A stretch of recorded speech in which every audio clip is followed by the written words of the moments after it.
आज के एपिसोड की शुरुआत में तोशु और राघव मिलकर अंश को ढूंढने की कोशिश कर रहे होते हैं। राघव को पूरा शक होता है कि अंश की किडनैपिंग के पीछे गौतम का ही हाथ है। तोशु भी इस बात से सहमत होता है, लेकिन वह कहता है कि उनके पास गौतम के खिलाफ कोई ठोस सबूत नहीं है। तोशु अनुपमा को बुलाने के लिए घर के अंदर जाता है, तभी गुंडे अंश को शाह हाउस के बाहर गाड़ी से फेंककर भाग जाते हैं। राघव तुरंत अंश को देखता है और शाह परिवार को बुलाता है। सभी बाहर आते हैं और अंश की हालत देखकर बुरी तरह घबरा जाते हैं। अंश के चेहरे पर चोट से बहुत निशान होते हैं।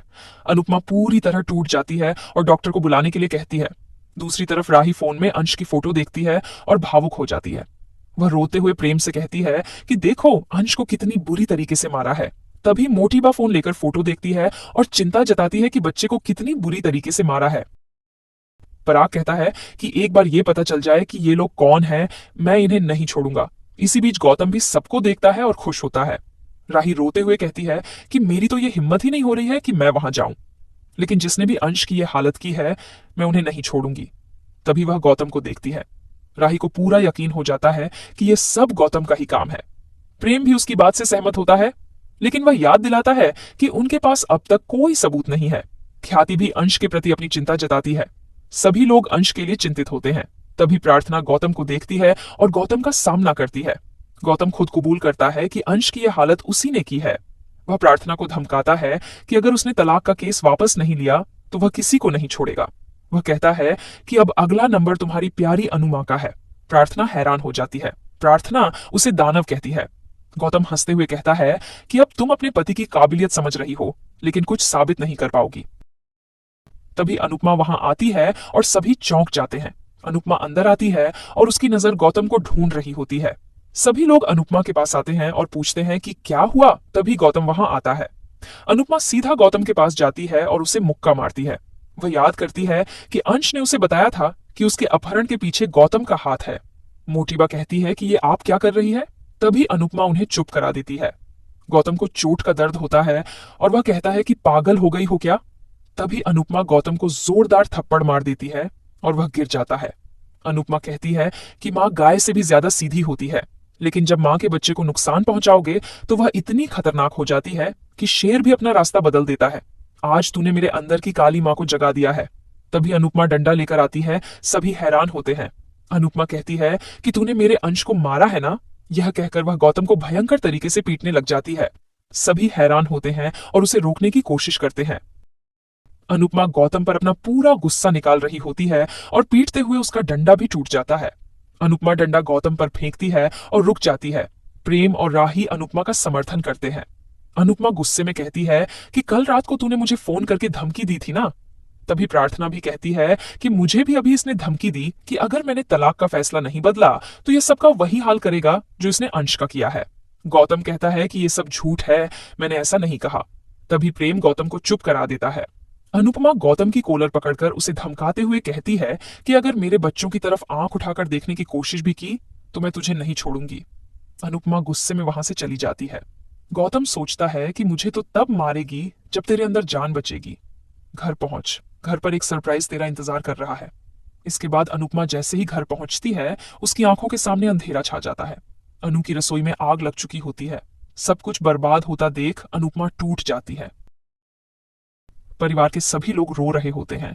अनुपमा के पैरों तले जमीन खिसक जाती है और वह अनु की रसोई को बचाने के लिए जाने लगती है। सभी उसे रोकते हैं और राघव अनुपमा को बताता है कि सब कुछ जल चुका है। अनुपमा चिल्लाती है और रोने लग जाती है। उसे अनु की रसोई की खूबसूरत यादें याद आने लगती है। वह हाथ में राख देखती है और बेहोश होकर गिर जाती है। दूसरी तरफ गौतम अनु की रसोई जलाने के लिए गुंडे को पैसे देता है। गौतम खुश होता है और कहता है कि अनुपमा ज्यादा शेरनी बन रही थी, मैंने शेरनी का पूरा जंगल ही जला दिया। अब प्रेम और राही की बारी है। दूसरी तरफ अनुपमा होश में आती है और शाह परिवार को बताती है कि उसने सपना देखा कि अनु की रसोई जल गई है। वह बाबूजी से पूछती है कि क्या रसोई सही सलामत है। बाबूजी नहीं का इशारा करते हैं। अनुपमा अपने हाथ की राख देखती है और चिल्लाती है। वो दौड़ती हुई रसोई में जाती है और वहां का हाल देखकर दंग रह जाती है। वह पूरी रसोई को जला हुआ देखकर टूट जाती है। परिवार के लोग भी वहां पहुंचते हैं। लीला रोते हुए कहती है कि अब तो हम भूखे मरेंगे। किंजल को चिंता है कि जो ऑर्डर पेंडिंग है उन्हें कैसे पूरा करेंगे। बाबूजी और राघव अनुपमा से कहते हैं कि वह अब आराम करे और चिंता न करे। लेकिन अनुपमा राघव से कहती है कि जब उसने पहले ही राघव को आगाह कर दिया था तो फिर आग कैसे लग गई। राघव कहता है कि जब उसने चेक किया था तब सब कुछ ठीक था। अनुपमा कहती है कि फिर आग कैसे लग गई, ना दिवाली है ना ही बारिश है कि कोई शॉर्ट सर्किट हो जाए, फिर आग कैसे लगी।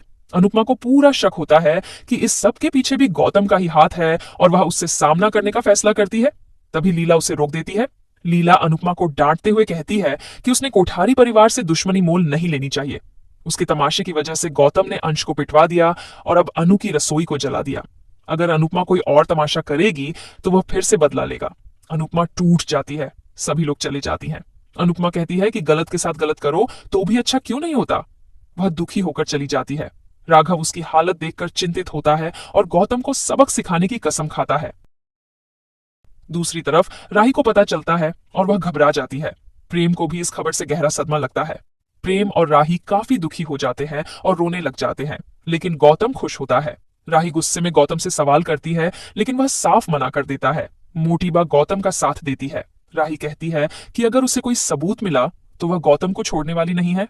मोटीबा कहती है कि माँ ही इस घर के लिए अशुभ कहती हैं और आर्यन से कहती हैं कि उसे फिर से सोच लेना चाहिए। वह पराग से आर्यन माही की शादी रद्द करने की बात करती है। आर्यन प्रेम और राही से कहता है कि कुछ दिन के लिए शादी के फंक्शन पोस्टपोन कर दीजिए। पराग प्रेम और राही को शाह हाउस जाने के लिए कहता है। इसी बीच अनिल को गौतम पर शक होता है। दूसरी तरफ अनुपमा दुखी होकर बैठी होती है। किंजल उसके पास आती है और साथ ही माही और परी उसके लिए खाना लेकर आती है। वे अनुपमा को खाना खाने के लिए कहती हैं, लेकिन अनुपमा मना कर देती है। अनुपमा दुखी होकर कहती है कि अनु की रसोई से कई औरतों के घर चलते थे, अब उनका क्या होगा। मेरे किए की सजा दूसरों को क्यों मिल रही है। किंजल उसे सांत्वना देती है। इसी बीच लीला वहां आती है और अनुपमा से खाना खाने के लिए कहती है। अनुपमा दुखी होकर लीला के लिपट जाती है। लीला कहती है कि मेरी अब उम्र हो गई है, मैं पोते पोतियों वाली हो गई हूं और कुछ भी गलत होता है तो मुझे सबसे ज्यादा चिंता होती है। इसीलिए मैंने तुझे जाने से रोका था, लेकिन मैंने ठंडे दिमाग से सोचा तो एहसास हुआ कि घर में सांप घुस जाए तो उसे लाठी से मारना पड़ता है और गौतम भी वही सांप है। लीला अनुपमा को गौतम से लड़ने के लिए प्रेरित करती है और कहती है कि उसने प्रार्थना की जिंदगी बर्बाद की है, अंश को पिटवाया है और अनु की रसोई को जलाया है। उसे अपने कर्मों की सजा मिलनी ही चाहिए और मुझे तुम पर पूरा भरोसा है कि तुम उसे सबक सिखाओगी। लीला अनुपमा को हिम्मत देते हुए कहती है कि श्री कृष्ण ने भी कहा है कि कुछ लड़ाइयां युद्ध करके ही खत्म करनी पड़ती है। अनुपमा में हिम्मत जागती है और वह लीला से आशीर्वाद मांगती है। लीला अनुपमा को विजय होने का आशीर्वाद देती है और इसी के साथ एपिसोड खत्म हो जाता है। अगले एपिसोड में देखने को मिलेगा कि अनुपमा कॉन्ट्रैक्टर से एक और मौका मांगती है। कॉन्ट्रैक्टर कहता है कि अगर वह ऑर्डर पूरा नहीं कर पाई तो वह उसे कोर्ट में ले जाएगा। अनुपमा ऑर्डर पूरा करने के लिए खाना बनाने लग जाती है। राघव अनुपमा की मदद करने का फैसला करता है। आज का एपिसोड आपको कैसा लगा हमें कमेंट करके जरूर बताएं। साथ ही ऐसे ही डेली अपडेट्स के लिए इस वीडियो को लाइक करें और हमारे चैनल को सब्सक्राइब जरूर करें।